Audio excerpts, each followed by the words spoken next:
On and on डायबा life, मधुमेह रहित जिंदगी की ओर। डायबिटीज के क्षेत्र में एक आविष्कार। आइए इस डायबिटीज को संक्षेप में जान लेते हैं।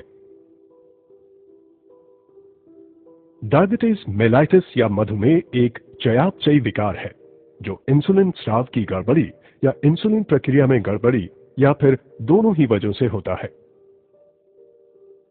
डायबिटीज पैनक्रियाज का विकार है। पैनक्रियाज इंसुलिन नामक एक पदार्थ को खून के अंदर रिलीज करता है, जिससे शरीर को ग्रहण किए गए खाद्य पदार्थों में से शर्करा व कार्बोहाइड्रेट्स को ग्रहण करने में मदद मिलती है। डायबिटीज कोई बीमारी नहीं है, बल्कि एक चयापचयी विकार है। किसी व्यक्ति को जब डायबिटीज होता है, तब या तो उसके पैनक्रियाज इंसुलिन बनाते ही नहीं है, या फिर अपर्याप्त मात्रा में इंसुलिन बनाते हैं, या फिर इंसुलिन बनता तो है परंतु ठीक तरीके से अपना काम नहीं कर पाता।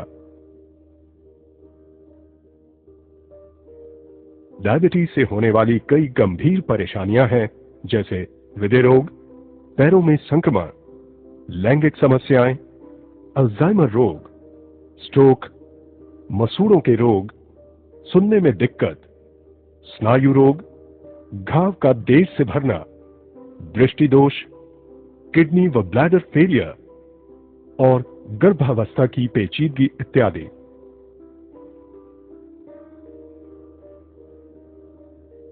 भारत बहुत तेजी से दुनिया का डायबिटिक कैपिटल बनता जा रहा है। भारत में अभी करीब 62 मिलियन लोग डायबिटीज से ग्रस्त हैं।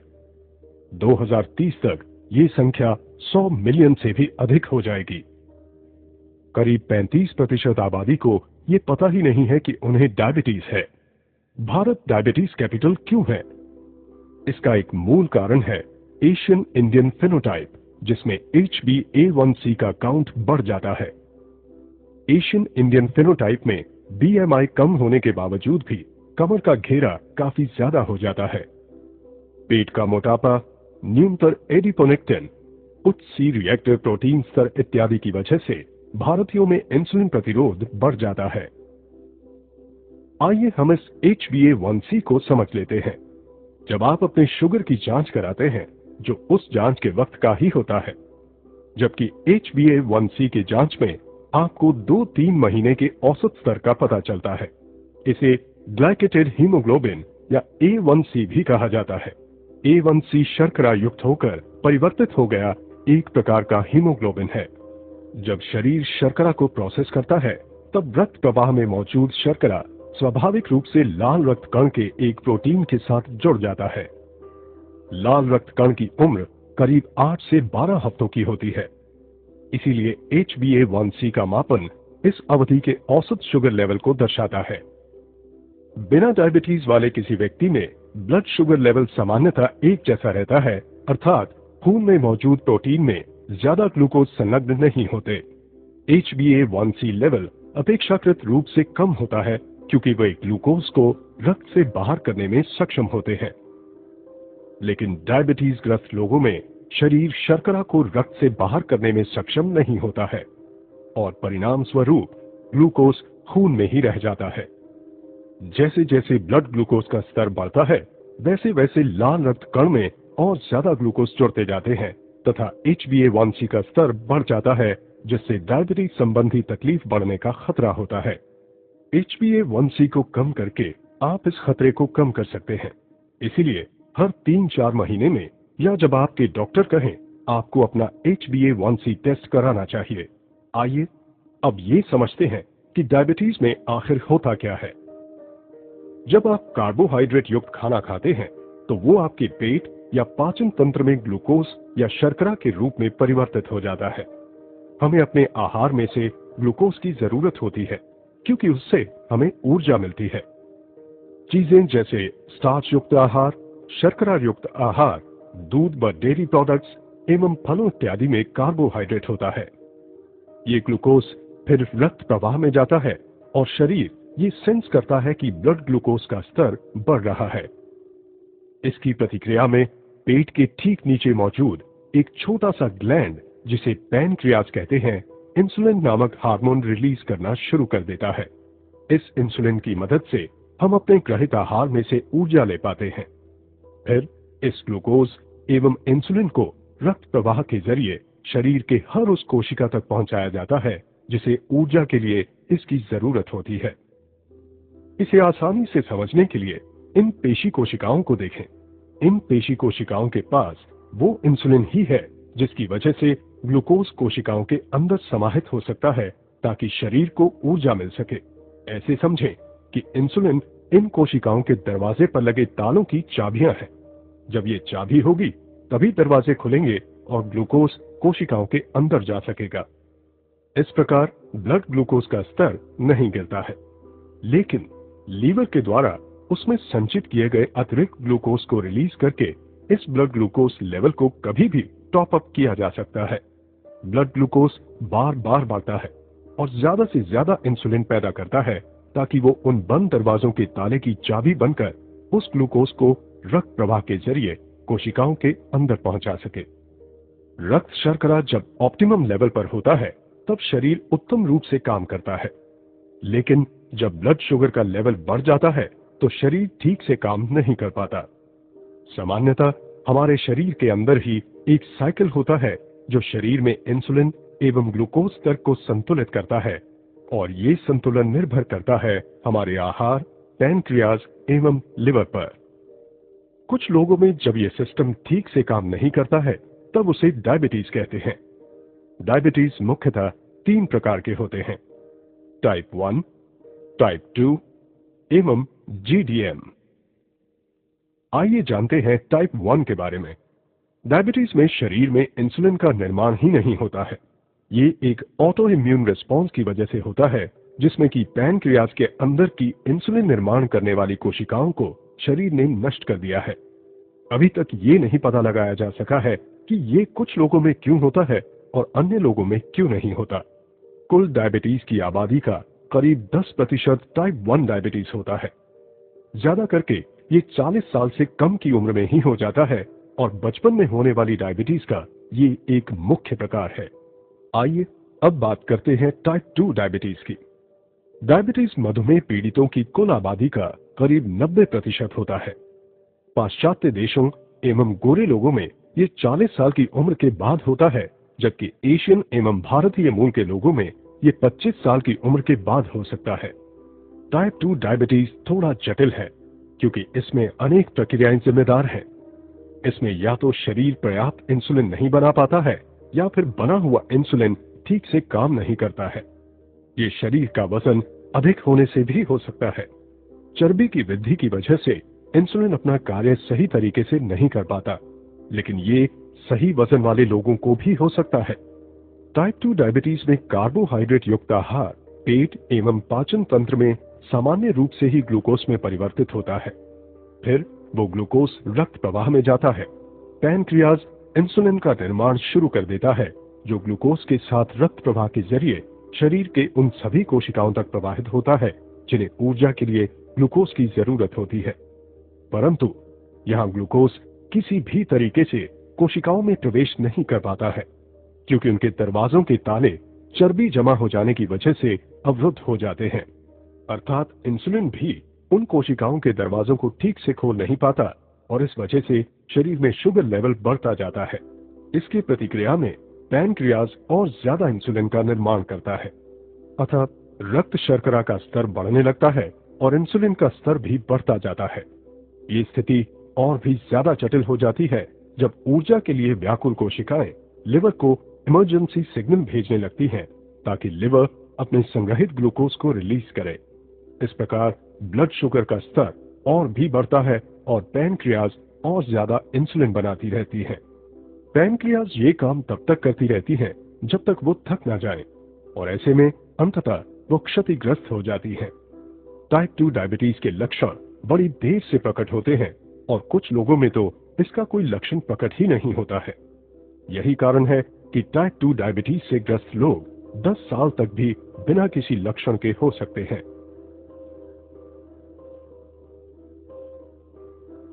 और अब हम बात करेंगे GDM डायबिटीज की।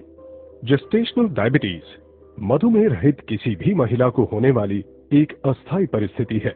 जिसमें शुगर लेवल ज्यादा होता है। हालांकि इसका ठीक ठीक कोई कारण तो ज्ञात नहीं है, लेकिन ये गर्भनाल के हार्मोन में वृद्धि होने के कारण मां और बच्चे को होता है। डायबिटीज से पीड़ित लोगों में ग्लूकोज उनके शरीर की कोशिकाओं में प्रवेश ही नहीं कर पाता, अतः ब्लड ग्लूकोज का स्तर बढ़ता ही जाता है। शरीर प्रतिरक्षा के तौर पर किडनी के जरिए इस ग्लूकोज के स्तर को कम करने की कोशिश करता है या फिर छुटकारा पाना चाहता है, और यही कारण है कि डायबिटीज वाले लोग बार बार पेशाब करने जाते हैं, क्योंकि किडनी खून के बाद ग्लूकोज को फिल्टर करती है और इसमें बहुत सारा पानी लेती है, जिसके कारण डायबिटीज वाले लोगों को बार बार प्यास लगती है। उनके पेशाब में बहुत सारा ग्लूकोज होता है, जिससे बैक्टीरिया को पनपने के लिए अनुकूल परिवेश मिलता है। इसीलिए अक्सर ऐसे में योनि संक्रमण व खुजलाहट होती है। इसी प्रकार रक्त में भी ग्लूकोज की मात्रा काफी अधिक होती है, जिसकी वजह से ताजे जख्मों पर सामान्य से ज्यादा बैक्टीरिया पैदा होते हैं और जख्म भरने में देरी होती है। ग्लूकोज आंखों के आगे लेंस में भी जमा हो सकता है, जिससे लेंस के अंदर का तरल धूमिल हो जाता है। इसकी वजह से डायबिटीज ग्रस्त कुछ लोगों को धुंधला दिखाई देता है, क्योंकि ग्लूकोज शरीर की कोशिकाओं में पहुंच ही नहीं पाता, जिससे कि शरीर को ऊर्जा नहीं मिल पाती है और परिणाम स्वरूप डायबिटीज वाले लोगों को ज्यादा थकान महसूस होती है और वो अपने दैनिक कार्यों को करने में भी असमर्थ महसूस करते हैं। लेकिन वहीं दूसरी ओर शरीर को काम करने के लिए ऊर्जा की निरंतर जरूरत होती है। ऐसी स्थिति में ऊर्जा पाने के लिए शरीर अपने अंदर संग्रहित वसा को तोड़ना शुरू कर देता है, और यही कारण है कि डायबिटीज में शरीर का वजन कम होने लगता है। इस प्रकार डायबिटीज के मुख्य लक्षणों पर एक नजर डालें तो वो है बार बार पेशाब के लिए जाना, ज्यादा प्यास लगना, योनि संक्रमण एवं खुजलाहट, जख्म का देर से भरना, धुंधली दृष्टि होना, थकान महसूस करना एवं वजन में कमी होना। डायबालाइफ डायबिटीज केयर के क्षेत्र में एक आविष्कार है। डायबालाइफ लहसुन के अंदर मौजूद स्टेबलाइज्ड एलिसिन पर आधारित है। लहसुन को एक चमत्कारी औषधि के रूप में जाना जाता है।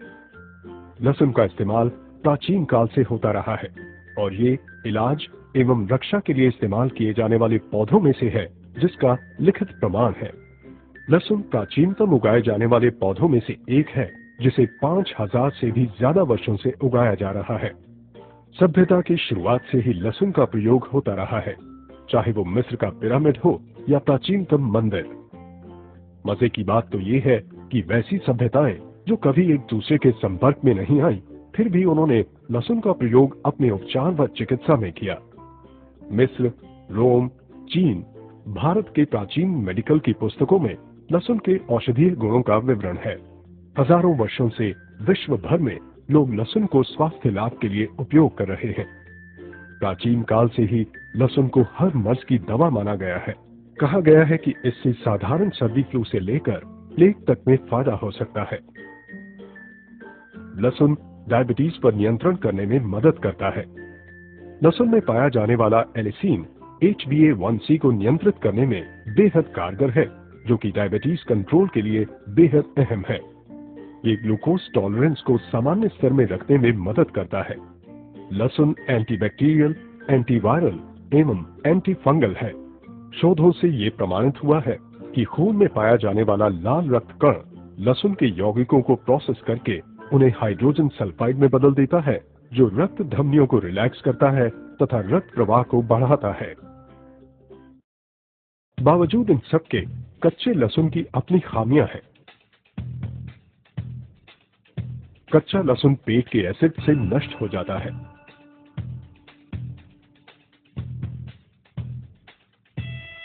ये आंतों के एपिथेलियल कोशिकाओं द्वारा अपघटित हो जाता है।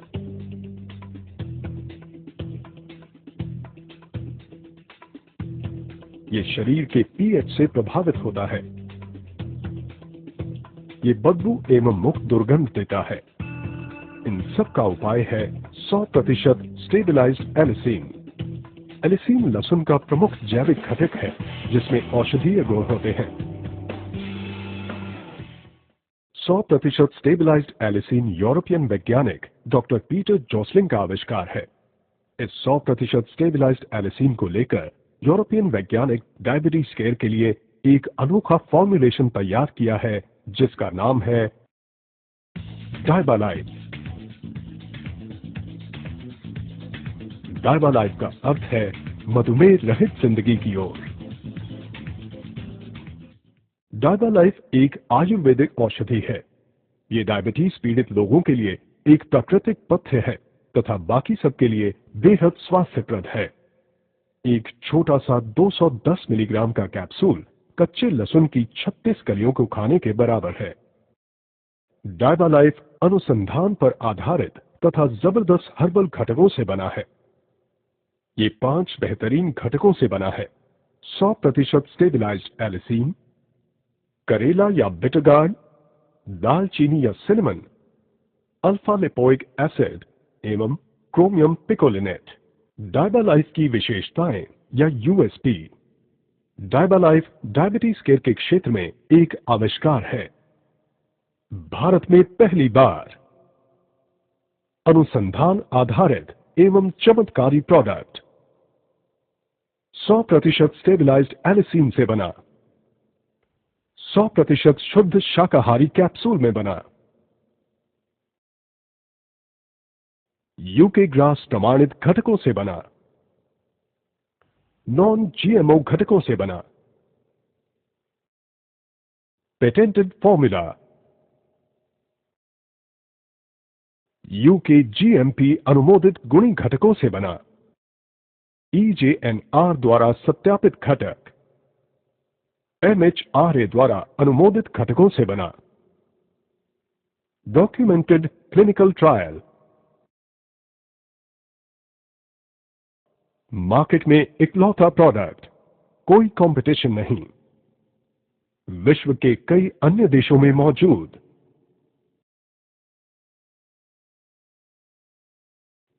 पूरी तरह से प्राकृतिक, कोई दुष्परिणाम नहीं।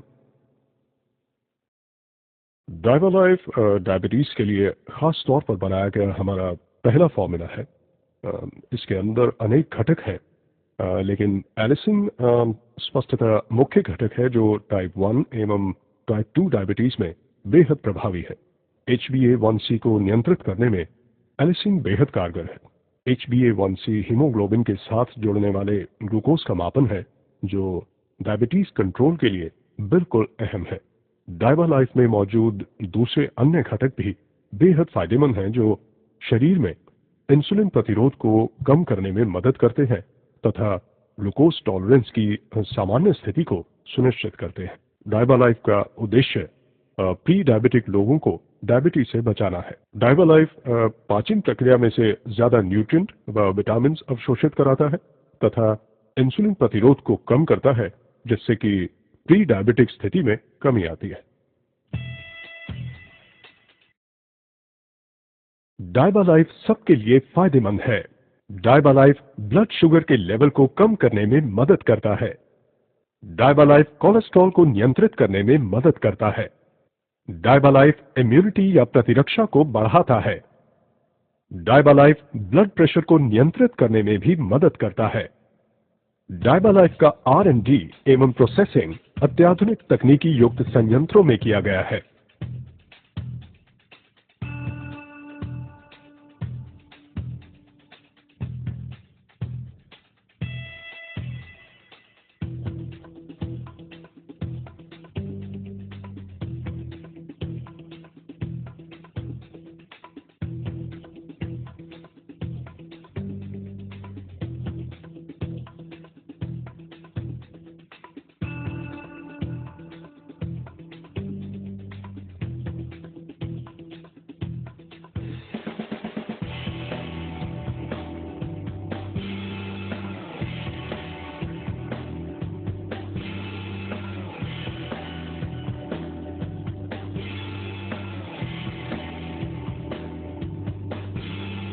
डायबालाइफ मधुमेह रहित जिंदगी की ओर।